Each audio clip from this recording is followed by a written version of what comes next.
En la segunda carta a los Corintios vamos a ver el capítulo 10.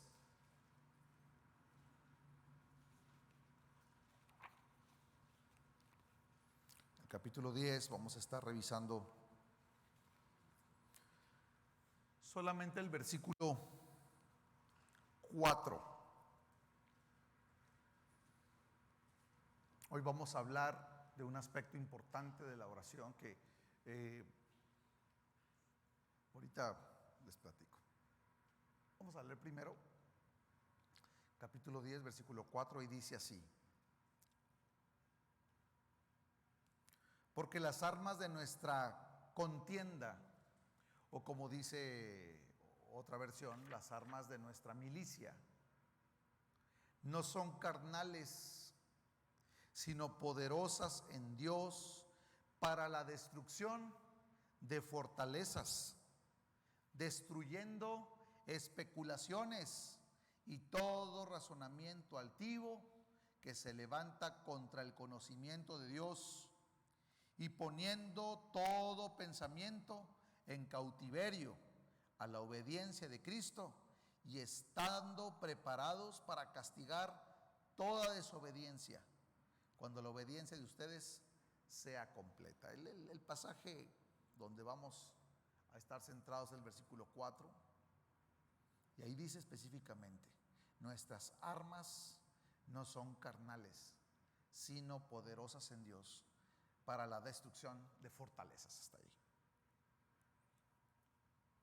Las trincheras en la guerra son zanjas que los soldados tienen que hacer para poder tener protección, y se meten adentro de la zanja. Tienen que hacerla suficientemente profunda para tener oportunidad de disparar desde ahí sin que ellos sean blancos fáciles.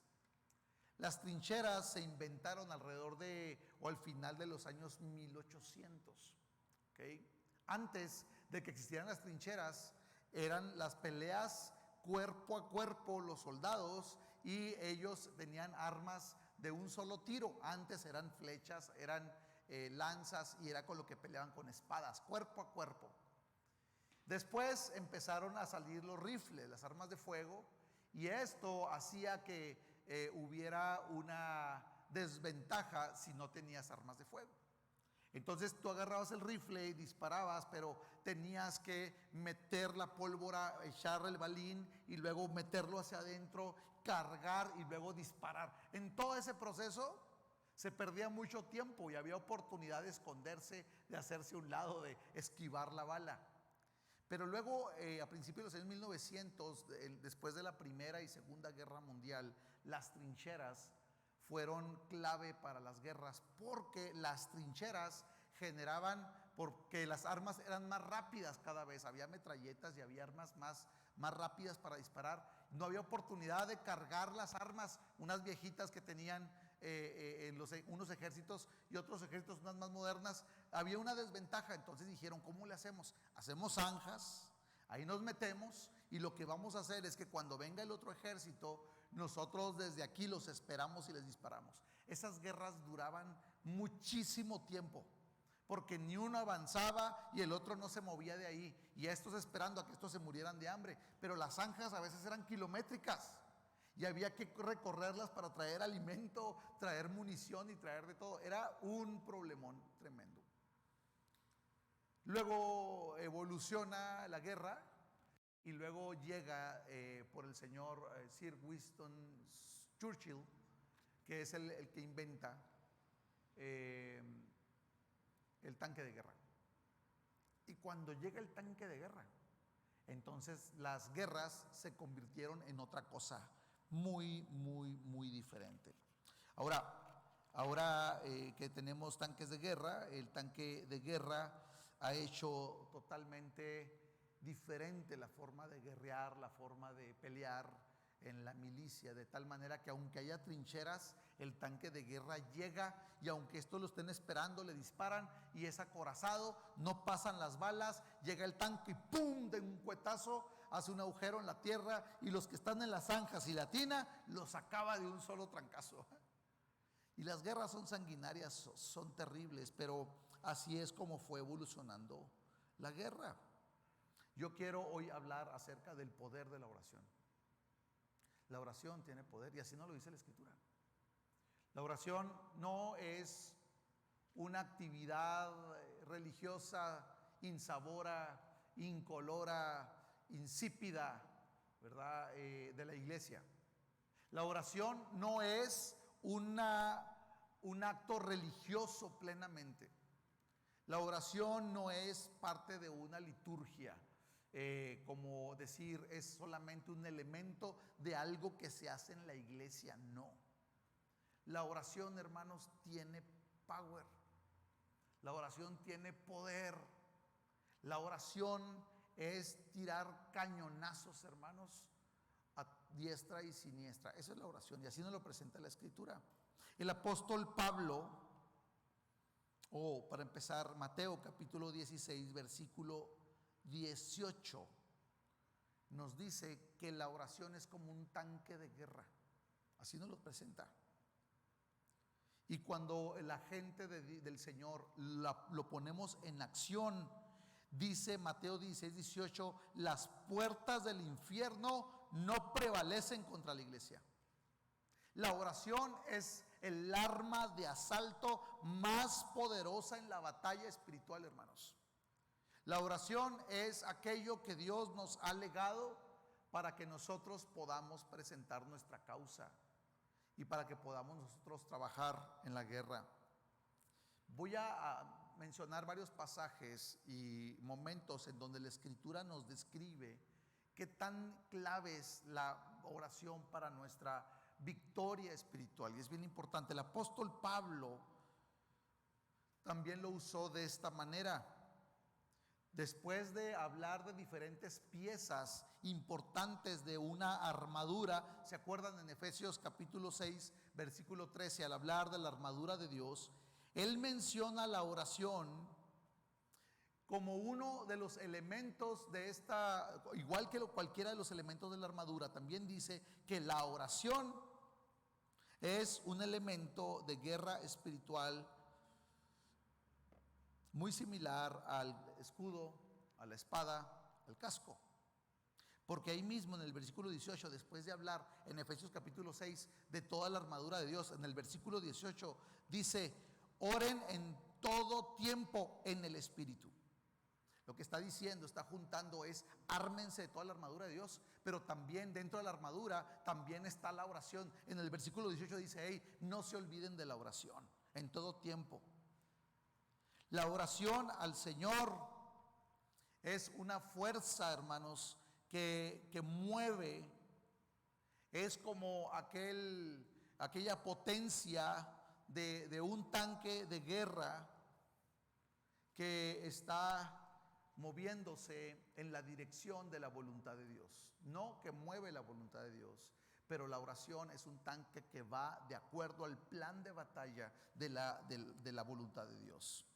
El apóstol Pablo también ahí mismo en el versículo 19 dice: oren también por mí. Fíjense cómo dice. Entonces termina de hablar de la armadura de Dios, después dice: oren en el Espíritu, y luego después en el versículo 19 y en Efesios también dice: también oren por mí, para que el mensaje que me ha sido dado, dice, pueda yo abrir mi boca y que yo pueda con toda fuerza, con toda libertad, compartir, hablar, hacer o dar a conocer el misterio del Evangelio. En el versículo 19 lo menciona. Entonces, la oración es la estrategia de la batalla que él necesita para poder él tener un ministerio victorioso. Lo que está diciendo el apóstol Pablo está levantando el radio y está pidiendo ayuda porque está bajo ataque. Había una resistencia para predicar el evangelio y él levanta el radio y pide ayuda mediante una carta y les dice: hey, por favor, muevan por favor 7 grados a la derecha y tantos para acá y apunten exactamente aquí. Y lo que está diciendo: oren por mi ministerio, para que la palabra del Señor corra, que no esté presa, que se detenga, porque cuando él está escribiendo esta carta de Efesios, él está en la cárcel. Ahora fíjense lo importante del apóstol Pablo en la visión de la oración. Él está en la cárcel y él lo menciona en el versículo 20: estoy como un embajador en cadenas. Fui enviado por cielo, pero en este momento estoy atorado, estoy en cadenas. Ahora, yo quiero que pensemos un momento, ¿cuántas capas de piedra, de lodo que se usó, o cemento, para poder hacer la estructura de la mazmorra o de la cárcel donde estaba el apóstol Pablo?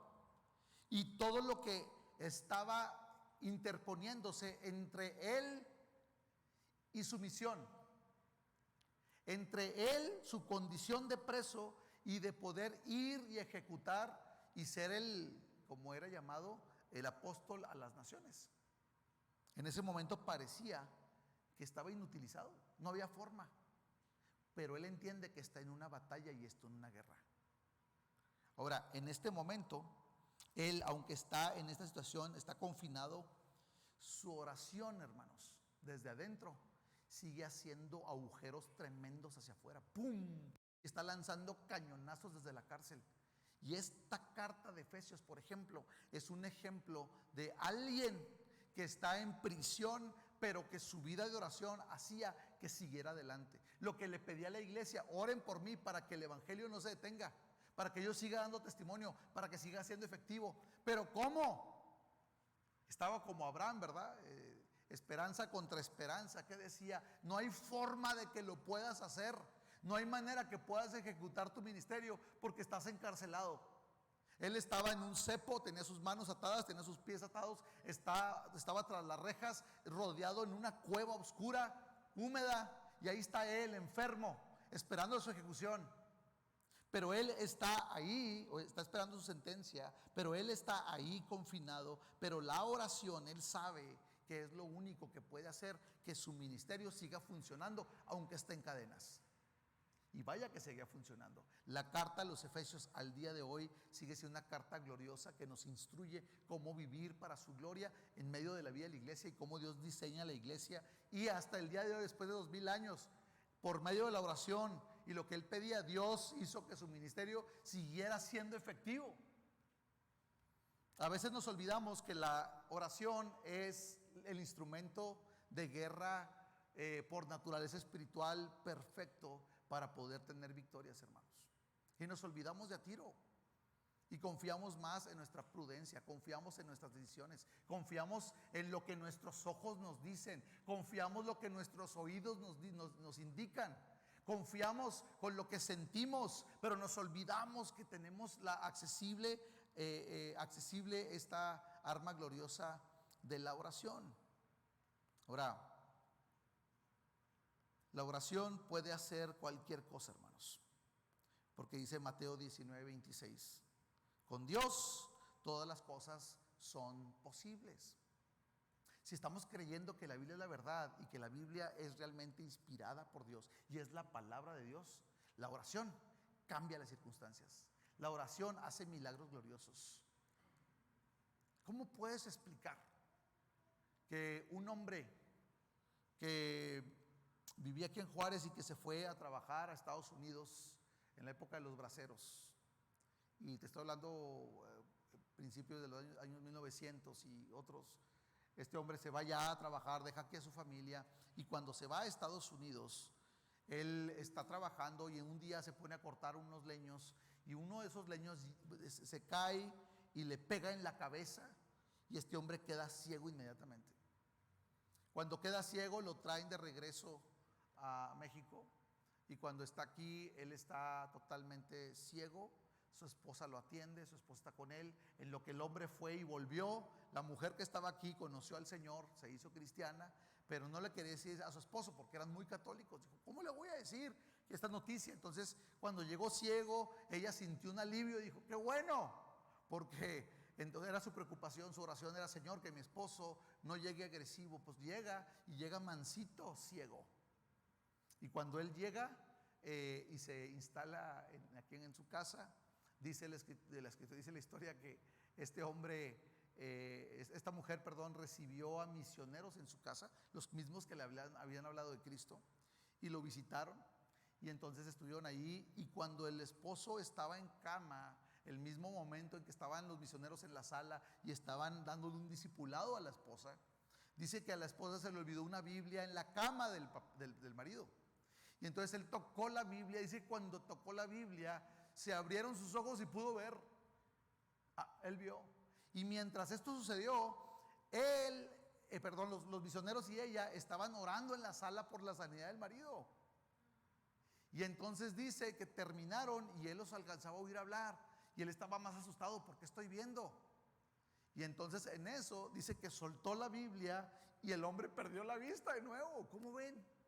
Bueno, la historia, hermanos, es que este hombre después conoce al Señor, porque le pregunta a la esposa: oye, ¿qué es ese libro? Es la Biblia. ¿Y quiénes estaban hablando ahí? Son misioneros. Necesito que vengan, necesito que regresen aquí, porque cuando estaban aquí toqué la Biblia, empecé a ver.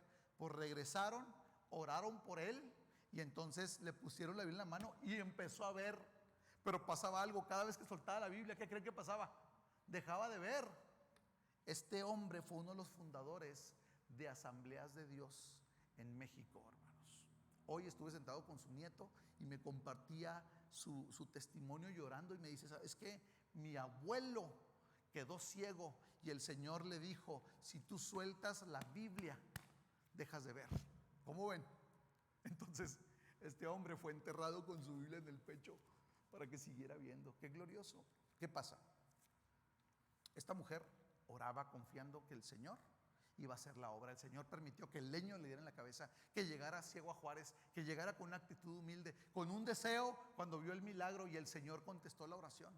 Y Dios usó a este hombre tremendamente por muchas generaciones. Hasta el día de hoy se han plantado cientos de iglesias, no es que miles de iglesias de esta agrupación. Y este hombre, lleno del poder del Espíritu Santo, fue un gran pastor aquí en el país de México.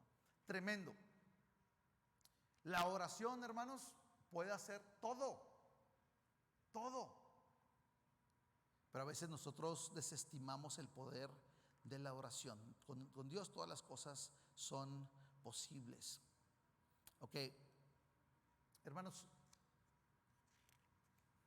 en la batalla la comunicación es importante. Dios abrió comunicaciones especiales. Lo peor que le puede pasar a un soldado, un pelotón, es que ande en la batalla, que esté confrontando al enemigo, que esté bajo fuego, y que le digan al encargado de comunicaciones: comunícate con el cuartel general para que mande un ataque aéreo, o comunícate para que manden más tropas, y agarrar la línea y resulta que se oye estática y no hay contacto con el cuartel general. ¡Qué trágico! Yo creo que es una de las peores pesadillas de un comandante en campo. Es una de las peores pesadillas del pelotón, saber que están solos, aislados y en sus propias fuerzas. ¿Saben que Dios ha provisto un sistema de radio suficiente y poderoso, que tiene un alcance hasta su mismo trono de gracia, en donde podemos hablar y comunicarnos y pedir: Señor, ayuda, Señor, estoy bajo ataque, estoy siendo tentado, Señor, mi carne está cediendo, Señor, en este momento estoy bajo esta situación, estoy bajo esta persecución, estoy bajo esta enfermedad, hermanos, pero tenemos esa línea abierta. Lo glorioso, hermanos, es que nuestro comandante en jefe, que está en el cuartel, tiene todo el poder, hermanos. Es Dios creador, es Dios omnipotente. El mismo que dice que nos bautiza en el Espíritu Santo, y el mismo que a los impíos les dice que los bautiza en fuego, que significa que los destruye, que los acaba a los impíos. Hermanos, el apóstol Pablo nos dice que presentemos nuestras peticiones, que las hagamos conocidas mediante la oración en Filipenses 4:6, siempre con acción de gracias, sabiendo que Él nos escuchó, en fe, sabiendo que Él va a atender, que Él va a contestar. Así que cuando nosotros confiamos en el Señor y sabemos que estas verdades en la vida de oración son una realidad, entonces podemos ser nosotros portadores de paz. Somos personas que estamos llamados a ser pacificadores, porque hay una paz que gobierna sobre nuestras mentes y nuestros corazones. Una paz que podemos llamar que viene de lo alto, una paz sobrenatural. Porque sabemos que Él está a cargo, porque sabemos que nuestro capitán, que nuestro general tiene todo el control, todo lo ve y nada se le escapa. La oración es como estar en una sesión 24/7 pidiendo consejo.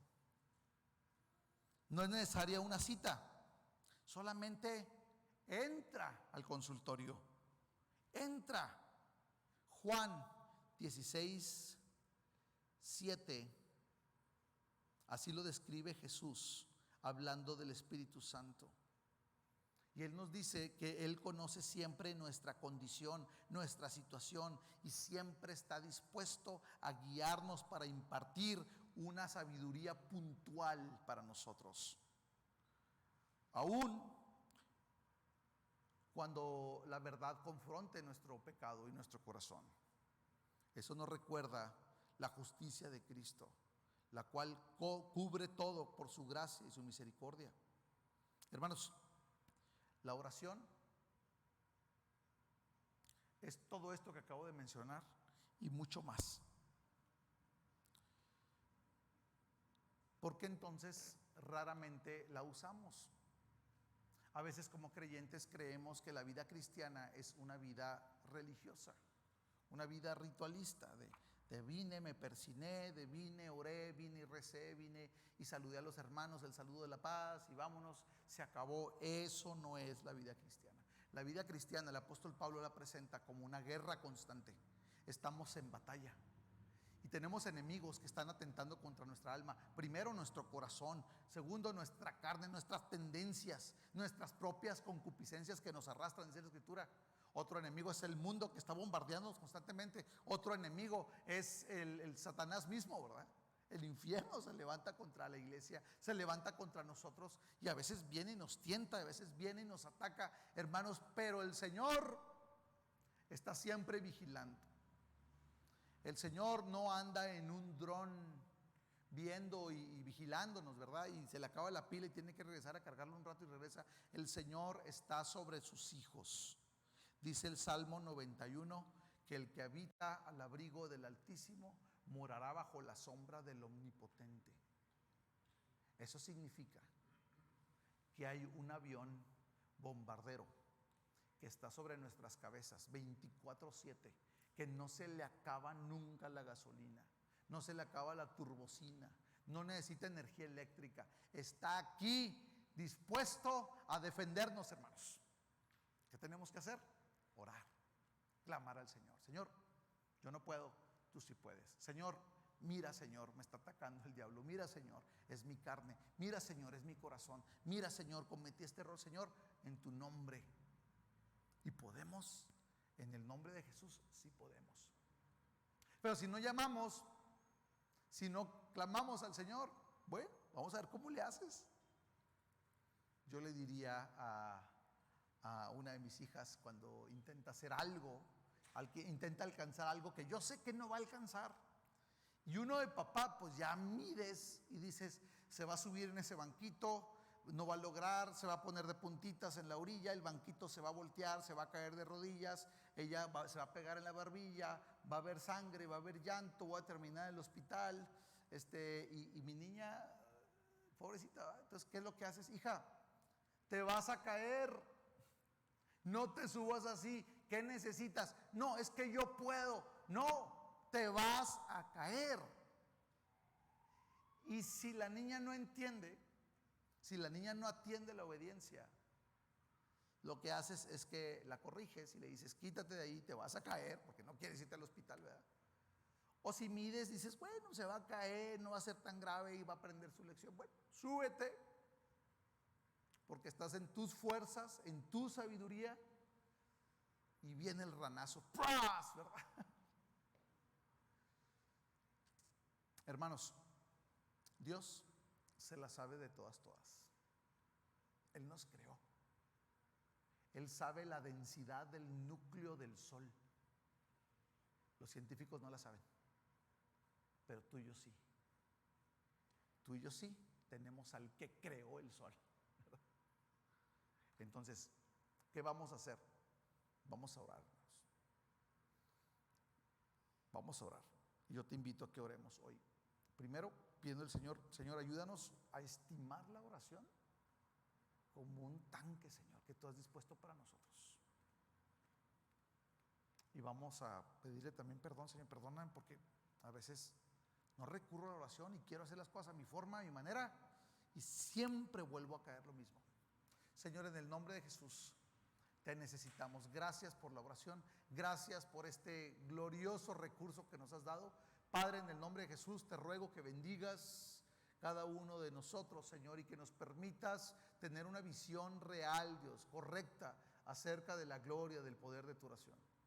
Algo que has dispuesto, Señor, a nuestro alcance para poder cantarte y adorarte, Señor, y también poder clamar a ti, pedirte a ti, Señor. Padre, permítenos, Señor, que la oración sea algo apreciado, Señor, por nosotros. Perdónanos porque ha sido despreciado, Señor, por nosotros.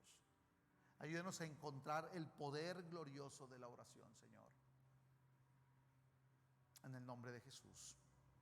Amén.